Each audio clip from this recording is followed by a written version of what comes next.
Hi you guys, welcome back to my channel. I'm so happy that you found your way here. I hope you click like, subscribe, and share, and that you drop a comment in the comment section below this video. My name's Karleen, this is HelloKarleen, and I'm your wonderful, beautiful, amazing host.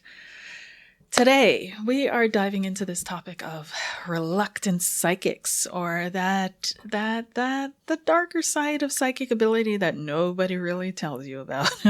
We always talk about the light side and the bright side, but let's have a look at some of the challenges that could arise if you are a psychic, intuitive empath, and how to deal with them and what you need to do. Or just known something without proof, but when you spoke up, people dismissed you, or worse, the thing that you actually feared happened. And instead of feeling empowered, you felt drained, anxious, or even, dare I say it, cursed. If that sounds familiar, you're not crazy and you're not alone. So let's talk about the dark side of intuition. Sign number one is you pick up on things that you don't want to know. You sense things before they happen. Maybe you've predicted betrayals, breakups, or even major life events or transitions. But instead of feeling in control, it makes you feel burdened, like you're carrying knowledge that no one else understands or has. For example, a client of mine always knew when people were lying to her, but she wished she didn't. It just made relationships really hard because she could see through the mask that people wore. So maybe you have had similar experiences where you just knew when someone was lying to you, or you just knew this and this was about to happen. And maybe it became difficult for you because you creep people out. They don't want to tell you things anymore because they know what you're going to say, or they can feel what you're about to say. They don't really open up to you anymore because they already feel like you have way too much into their personal lives, and they feel like you know too much and they feel exposed. Maybe you've been, people know that you can tell things and they don't want their bubble burst because they know that you're probably going to come and say something like, oh, I don't see that working for you.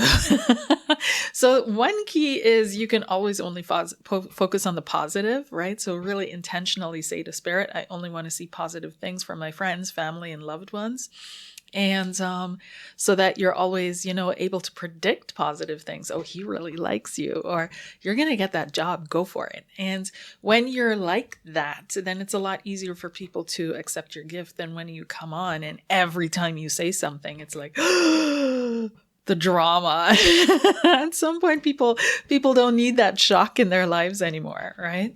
So, but when it comes to knowing who people are and their true motivations and where they're really coming from and what their true intentions are, that's something where I feel you have to learn to work with this for yourself, right? And it's not always for you to address that or explain that to people. So your gift isn't the problem. The problem is not having the right boundaries around your gift, and you can absolutely choose what and when you tune into, because that's another part of seeing things that you don't want to see. Maybe you're one of those where you wake up at 2 a.m. and there's a dead person standing at the foot of your bed looking at you saying, can she see me? Can she see me? And can you help me? Can you help me? And then you feel obligated, or something else, or you just feel creeped out and you're like, get out of my room. You set the boundaries. The one thing about psychic ability is that a lot of people forget that it has to do with a certain kind of permissiveness, right? Where you have weaker boundaries than your average person. And this is why the information can overstep those boundaries of self into your conscious awareness. Usually with other people, right? They have strong boundaries around themselves and who they are. They're not necessarily people pleasers. They can say no to things. They don't need to cater to others to survive. But if you grew up in an environment, and this has been noted so many times, where there was extreme, any kind of form of abuse, then it's likely that you will have developed this sixth sense as a kind of antenna for protection to let you know where the wind is blowing from, so you can protect yourself. And what I mean by that, for those of you that really don't know, like when you're coming home from school and you're already feeling into what's going to be waiting for me at home. Is my mom going to be in a good mood? Is my dad going to be in a good mood? Or your dad comes home for work and you're in your room and you're hearing your dad come in the door and you're already sensing, oh, I'm not going to show my head today. Or it's okay. I can go sit down for dinner. He's in an okay mood. I think I can manage. So when you develop these spidey senses as an adult, they also function in a way of protection. And so you're always looking out for the negative, and you have to retrain them so that they also open up to positive events and positive happenings. And you can absolutely do that. And you can also set boundaries around who you allow into your space when it comes to spirits, right? Who you let talk to you and when. So you can, for example, imagine that you have a dark blue cloak over yourself. You can shut yourself down, and you can train your nervous system to dive into those frequencies by literally, for example, if you start opening your healing work, you're pressing the center of your palm. This triggers your system. Or you can do anything else. You can give yourself a hug. You can, knock on wood, whatever it is. But you do this consistently over time. And this trains your system so that it knows now she's on or he's on and now he's off. And when you're off, because that brings me to point number 2. You don't have to be on all the time. Some people are going to say, I can't turn it off. And there's an internal need for drama kind of when this is happening. Like people are still enjoying the the high of being able to tune into everything all the time. And that's coming at them. And to walk past a person and catch a glimpse of their lives or know what's internally moving them at any given time. And so this can turn into, because you're always on, it becomes a kind of a performance. And another, sad thing is becomes a part of who you are and your identity. So people see this about you, kind of like they see someone as a model. They see someone as you're the psychic. You're the one who's, when they need answers or what have you, you're the one to go to. So, but you're so much more than that. You're so much more than this ability, right? And so it's really important that you keep that in mind, that you are not just what you're able to do. You are much, much more than that. And even if that gift left you, you would still have some worth and value, right? So that's what you need to focus on. If all that wasn't there, who would I be? And that's really, really important, because people will drain you because they sense your abilities. Not only that, but usually empaths and psychics, they have this way about them that is really melting and merging with another person. They're very soft because their boundaries are very soft. So people feel very comfortable in their presence, right? So you have to train yourself to create hard boundaries. I had a lady sitting next to me in a cab once, and she said to me, and I was being nice. I was being so nice. And she says to me, I can feel your boundaries and I don't like it. She literally said that. And I thought, wow, there's a little bit of honesty, right? Like, I wasn't even being really harsh or boundaried to her, but I do have my boundaries where people can energetically sense that they can't get far with me, or they can't get into spaces within me that they would like to get into. And so it wasn't the case, she wasn't able to get into wherever she wanted to get in, but that was a heads up for me, and it was a warning for me when it came to her. So that's, but when you're highly intuitive, people are naturally drawn to you because they can let themselves go. They can just be who they are, and they're going to feel totally accepted by you, because you do accept them as they are. There's no energy of judgment. There's pure understanding. And they tell you their problems, they seek your advice, and they offload their emotions onto you. Often, though, unfortunately, in these days and times, without thinking about giving anything back. And even when you ask for something back, it's like how dare you, like, can't you just give freely? And when it comes to that giving freely thing, when it comes to psychics, there's this ingrained idea that spiritual work has always been free, because There was a lady down the street that did it for free. And sure, if you want that quality of the lady down the street, then continue going down there. But if you're asking for people that are invested in this, that are learning this, that are training this, then no. And when you stop to think about it, I live in a country in Europe where you can actually go to, there are many towns that have, or the churches that still have the books from the Middle Ages where people wrote off their lots and their land and their castles to the church so they could get a ticket to heaven. And so it's never been free, even if we're thinking about the shamanic side of things, right? Where you always had to pay something. You brought your buffaloes or your sweetgrass or your cows or fruit or vegetables. But nowadays in this society, that's not something that you can actually do too much. So it's a little different. And in the old days, communities took care of their spiritual healers and workers. They made sure that they were okay. They made sure that they were fine, that they had everything they needed. And it wasn't such a pariah kind of working, right? So they also had family. They also had their community around them that would support them and protect them and take care of them. So actually it's the community, modern community is failing so many people in so many ways. And but also the spiritual workers, yes. So one of my clients, speaking of that though, with people leaning on you, right? One of my clients was a therapist friend, and a lot of people do that. A lot of empaths do that because that's where they derive their value in a friendship or a relationship.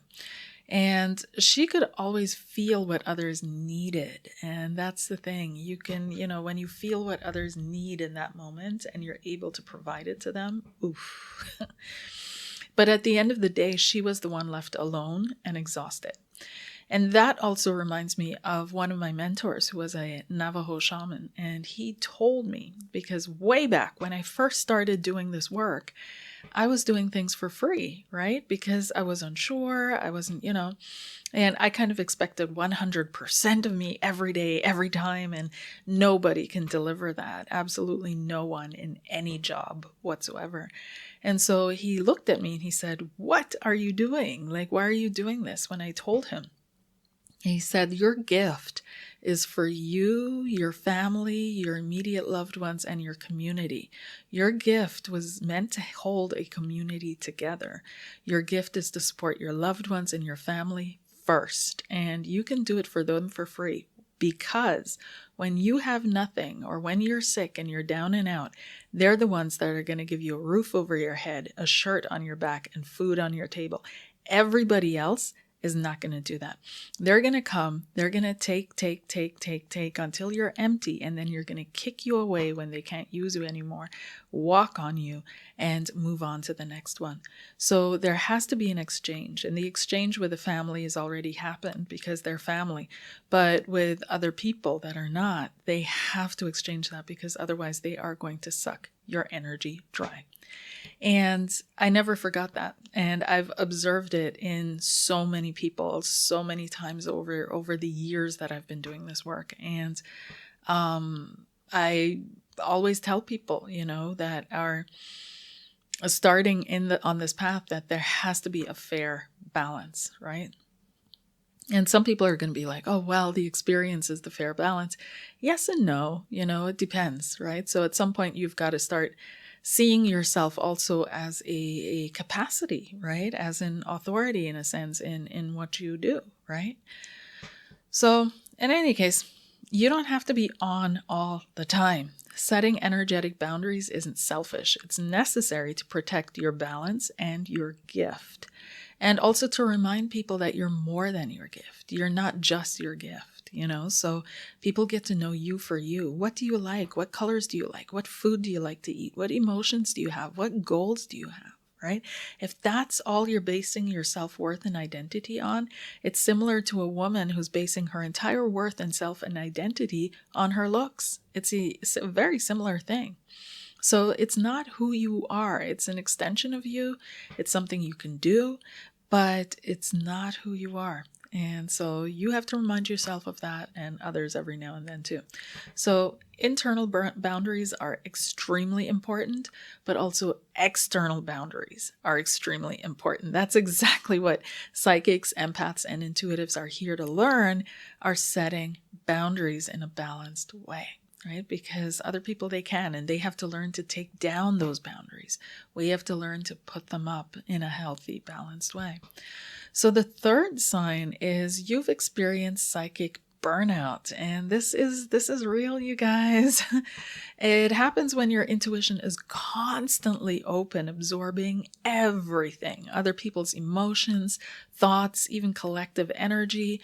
The result is overwhelm, anxiety, and even physical exhaustion, which can lead to physical imbalances, which can lead to manifested physical, imbalances. Let's just call it that.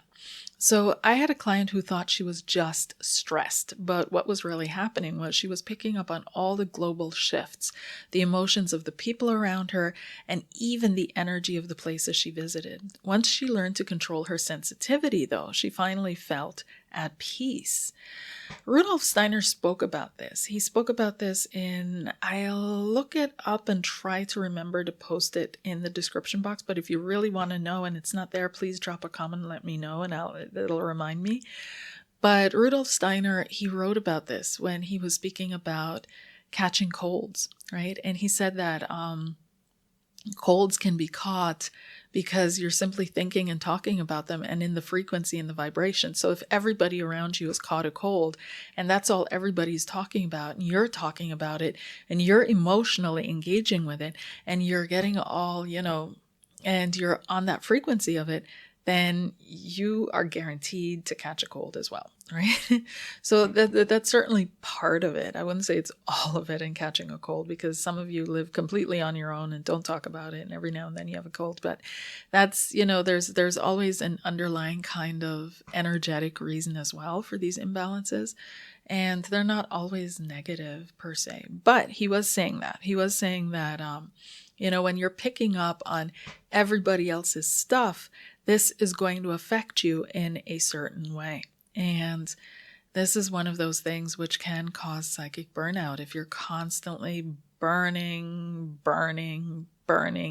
on the other side of the veil. So your intuition is a muscle. If you don't train it properly, it'll take over. And the key is learning how to turn it down when you need to.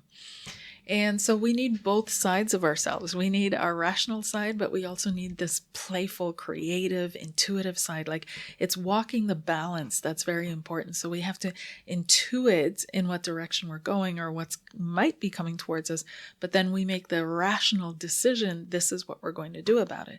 And so the two of them kind of feed off each other, play off each other based on what we're capable of doing and what we decide to do. Our intuition then kicks in around that. So we can see that, for example, with people in certain jobs, right? So surgeons that have an intuition about something, their intuition is going to be finely honed towards the work that they do and the skills that they have. Or someone who's in the oil business, right? Their intuition is going to be finely honed to maybe finding oil or knowing this is going to be a good oil spot, or this is going to be sludge, you guys. It's your intuition kind of forms around what you train it to look for, or form it, what you build it up to do, right? So that goes back to number one, you decide what you tune into. You absolutely decide what you tune into. So these three things kind of play into each other, knowing when to turn it up, knowing when to turn it down, knowing what frequency to fine tune it to so that you can either pick up for yourself in that moment or for someone else. Knowing when you don't need to know everything. You don't need to know everything. That's impossible, right? So you don't need to tune into every Tom, Dick, and Harry and everything that is happening in the world. And knowing, this is going to benefit myself or my friends, my family, my community. this is going to help them, and then tuning it into that so that your intuition is triggered by a need and not by just random things, because this can also lead to mental imbalances where you're not quite sure, was that my thought, or was that my impression, or was that someone else, something else, affecting me. So we don't want to go too far down that path. But these are some of the things that can come up if you're just letting especially if you're a strong psychic and you're just letting that run loose and you're not controlling it, reining it in. And some people think I shouldn't have to control this because control in their mind is negative. And they have issues with the word power possibly as well, and having power over someone, something, but also power over their own intuition. And they feel like it has to run free like the horses. But everything follows a certain pathway. That's just how it rolls in this universe, right? So the Earth is on her orbit. The sun is in its place. If all these things weren't in their place and in their orbit and in their discipline, then there would just be chaos. And that's what you don't want. You want to be able to balance it. And like I said, this is also a tool, these psychic abilities. We can't just see them as, we have something more that somebody else doesn't have. We're able to see something that somebody else can't see, because everybody to an extent has these higher senses. It's just how much do people open up to them, right? So God doesn't play favorites and say, okay, you have more than the other person. It's yes, some people are extremely talented, absolutely, but we can also look at what they did in past lives to get where they are now, right? So there is that. But overall, when it comes to your psychic ability, you want to be having it under control, your control, and not having it control you and puppet you to the left and puppet you to the right. And all of a sudden you're doing things that you don't even, it's not really benefiting you because you're following some other stream of consciousness because you haven't differentiated between what's yours and what's not. So this is super important to be able to shut down and open up at will, to be able to tune into things when you want to and not just be overrun by impressions all the time. And some people tend to think it makes them special, but it doesn't. It lets them look a little bit out of control. And some people like that drama and they like that ride. And they're going to be really adamant about it. And also in the comments, I can't control it, Karleen. You don't know what you're talking about. I can just see it. I'm like, yeah, because I do. I had it the same way when I was younger. I was always on. And I could read anyone, anywhere, at any time, literally. And again, my Navajo shaman told me, like, this is not, like, you want to be able to control this. And so, yeah, I learned to tune in when I wanted to and tune out when I didn't want to. And it's, and knowing what to tune into as well. What is the actual situation here, or intention, or question that is being asked? Because sometimes you're asked to look at the guy. Is this who it's meant to be? And your intuition or your spiritual side is giving you the message. Well, let's have a look at your relationship ability, right? I'm just getting a hit here that maybe he's a nice guy. There's nothing to be said, but let's talk about you, and not that you're not a nice person, but there's something that I need to say here, right? So you want to be able to really get to the core of an issue. And it's going to be easier for you if you're not always stretched to the limit or the max, or always looking at the big picture and not being able to dial down into one specific thing for someone. Okay, so that's that, you guys. These are the side effects, of being an intuitive that I feel isn't really talked about too much. Like, everybody talks about, how to get sharper at your intuition, and they talk about how people are jealous or they do talk about how people can drain you, yes. But at the same time, like I said, this has to do with external, internal balance on your part. And this gift that you have, that you're getting to explore, is also there, Spirit told me, for several reasons. It's not just so you can, have an extra window out. It's literally because people like us need to learn about boundaries. This is part of what we came in to learn. So whereas others are busy breaking down their ego and experiencing ego deaths, we have to literally learn to create a balanced ego. And a balanced, healthy ego that is able to say no and not people please. And this ability also allows us to remind ourselves, right, that we're always connected with spirit.